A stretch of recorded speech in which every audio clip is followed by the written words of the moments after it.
Today we're going to start learning For Elise by Beethoven. We're going to learn the real version, but I'm going to make it as easy as possible. I'm going to put it in a bunch of short videos so that you can focus on one section at a time. The part we're learning today sounds like this.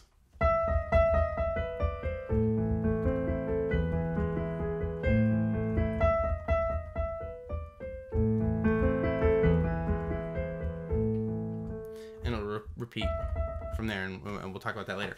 And I played a little bit fast because I just don't want to waste your time. But all right, so if you'll look along, I'm going to put the sheet music, graphic of the sheet music above the keyboard. I'm also going to put a link in the video description of the sheet music that I'm using if you want to download it, print it, and follow along. Okay? So the first measure, that little pickup, the first two notes are just an E and a D sharp.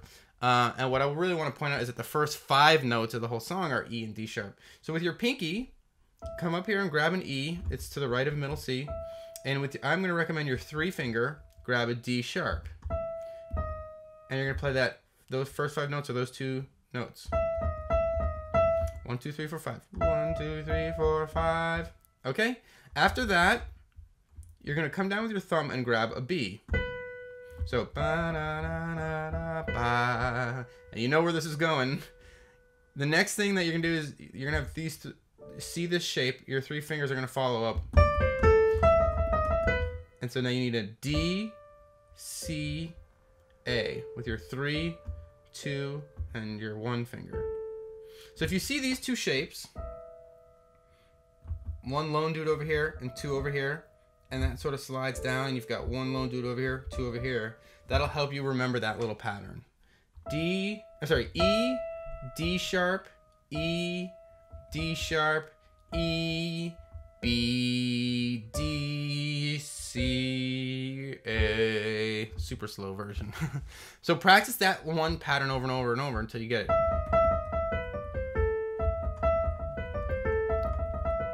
Until it's really smooth and like sort of second nature, okay?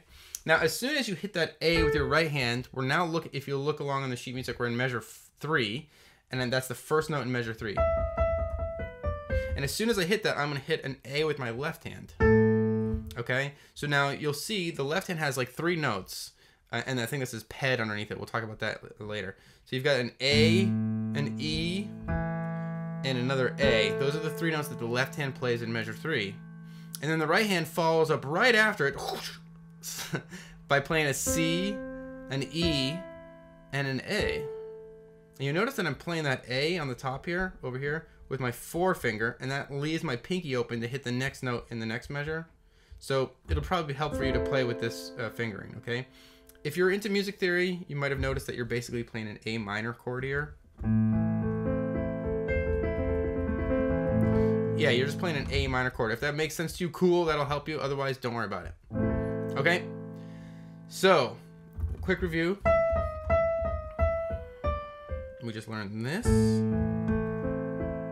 Alright, now the next measure, you're going to move up with your pinky and play a B here, while your right hand jumps down, while your left hand jumps down to an E, and you're playing octave. So immediately you got a little bit of a tricky part in the left hand. E an octave higher, and cross over to a G sharp. Okay? So that the left hand is a little tricky in that part. E to an E, switch over to a G sharp. Now your right hand is going to continue playing an E, like an E major chord, but an E, a G sharp, a B. And you notice again I'm playing the B with my 4-finger because that leaves the pinky open to get the next note in the next measure, which is C. So let's do a quick review of what we got so far. We've got this A minor chord. And I'm going to play a B with my pinky while I jump down with my left hand to E's. G sharp, E, G sharp, B. Now when I hit this C in the next measure, okay, now we're looking at measure 5. My left hand is going to jump down and play an A. So we're playing like a similar pattern. So I'm playing that A, E, A again, and this time in my right hand, I'm basically playing E. I'm kind of jumping back into that pattern that you know. And the way I'm doing that is I'm continuing this A, E, A by playing an E with my thumb and immediately jumping up an octave. And you'll notice that the song begins in that E. So once I jump up that octave, it's like I'm starting over. Okay? And you know that part.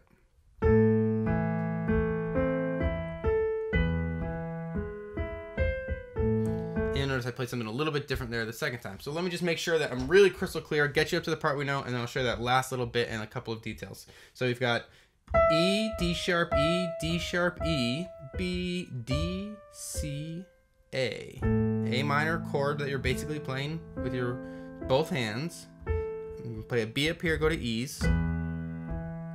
Switch over. E, G sharp, B, C. A minor chord that you're outlining. You jump from E to E. Kind of start the pattern over again. Do, do, do, do, do.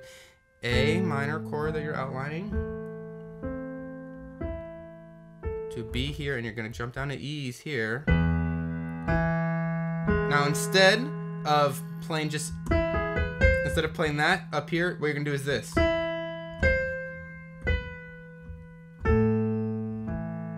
Okay, so what's going on is you're playing E, C, B, A. And when you play that A, you're going to play A, E, and A in your left hand. That's it. So A, E, and A is a common theme for your left hand to play. The 1, the 5, the 1. That's a common thing for your left hand to play for this song. So you'll see that pattern a lot, which is a good thing. It'll make it a little easier to learn.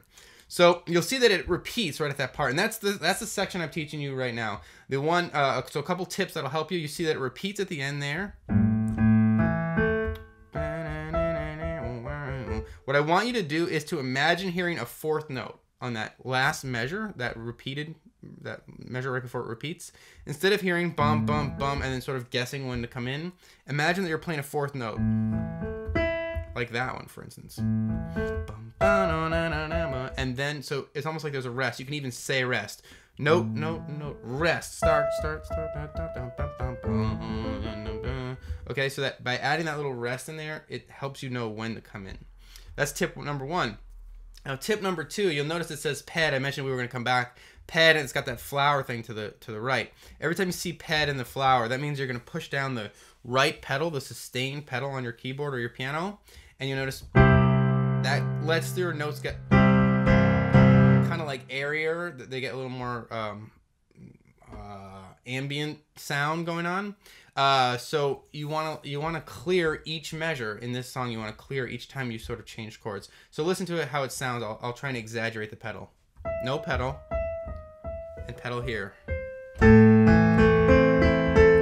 hear how that's like full. Now I'm going to switch here. I'm going to clear the pedal and put it down right again.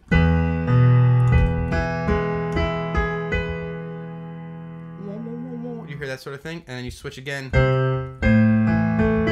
So every time you're switching like sections or chords, if you think about it like chords, you're going to be switching your pedal and clearing it.